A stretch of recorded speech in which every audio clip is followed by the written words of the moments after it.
Siamo partiti con un progetto che si basa sullo sport ma che vuole essere soprattutto un progetto economico, un progetto che ci sta dando molte soddisfazioni. Voglio ricordare che Gemona è entrata per la prima volta a far parte dei 150 paesi in Italia dove si vive meglio, e se pensiamo proprio che 40 anni fa qui c'era solo macerie e dolore, credo che sia un risultato non da poco. Siamo partiti 6 anni fa proprio perché volevamo girare pagina nel dopo terremoto. Noi avevamo un turismo solo emozionale, cioè molti cittadini venivano da tutte le parti dell'Italia a visitarci proprio perché volevano vedere come eravamo stati bravi nella ricostruzione. Abbiamo voluto appunto girare pagina, costruire un progetto sportivo, siamo partiti assieme a altri comuni. La bontà di questo progetto e la ricaduta economica è stata talmente importante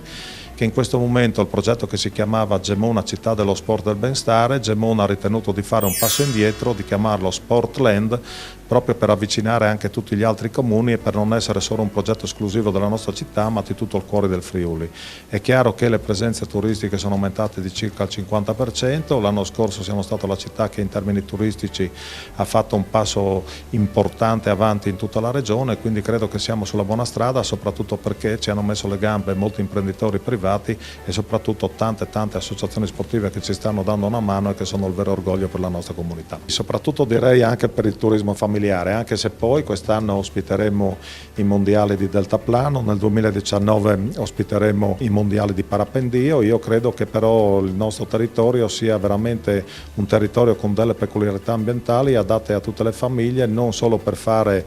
sport all'aria aperta, ma anche per fare sport nella nostra piscina, nelle nostre palestre che mettiamo a disposizione, e credo che sia veramente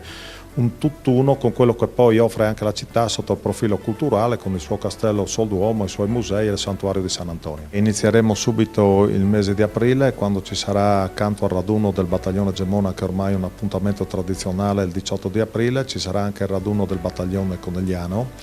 perché il battaglione Conegliano era qui in caserma proprio il 6 maggio del 1976, una caserma che poi non è stata ricostruita. Il 5 maggio ci saranno 70 vescovi che arriveranno da tutte le diocesi d'Italia, organizzata dal nostro arcivescovo nel Duomo di Udine, una messa alle ore 20:30 per ricordare appunto il suffragio di tutti i nostri morti, ma per ricordare anche la tanta solidarietà che ci è giunta anche dalle tante diocesi sparse in tutta Italia. Il 6 maggio, come da tradizione, non ci sarà alcun convegno né mostra né assolutamente niente, perché per noi è semplicemente un giorno di lutto, e quindi come sempre faremo la messa nel nostro Duomo e poi il corteo mesto verso il cimitero. Il 7 maggio invece avremo la Filarmonica di Berlino, che sarà qui con 2 spettacoli, uno alle ore 17 e uno alle ore 21, per ringraziare tutti i paesi esteri che ci hanno dato una mano, alla presenza di tantissimi ambasciatori, dei tanti presidenti dei Focolars Furlan sparsi in tutto il mondo e di tantissime autorità. È un segno veramente tangibile su cui vogliamo ringraziare forse chi in questi 40 anni avevamo un po' dimenticato, e cioè tutte le nazioni estere che veramente ci hanno dato una grossa mano, sia attraverso le istituzioni sia attraverso le associazioni di volontariato. Infine in settembre ci sarà un raduno straordinario dell'ANA nazionale organizzato dall'ANA di Milano, e si svolgerà il 17 e 18 settembre nella nostra città un raduno, dopo che in Friuli ci saranno 11 cantieri sparsi in tutto il territorio che avevamo ospitato ai tempi del terremoto del 1976, che toccherà diverse località,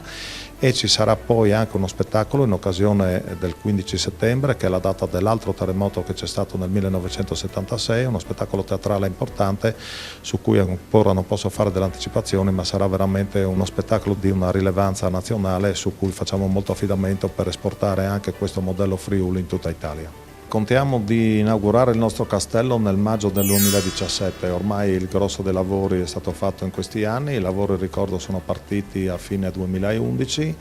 Abbiamo avuto un sostanzioso contributo dallo Stato ma anche dalla Regione, e mancano alcuni lavori che riguardano non solo le rifiniture interne alla prigione ma soprattutto i giardini,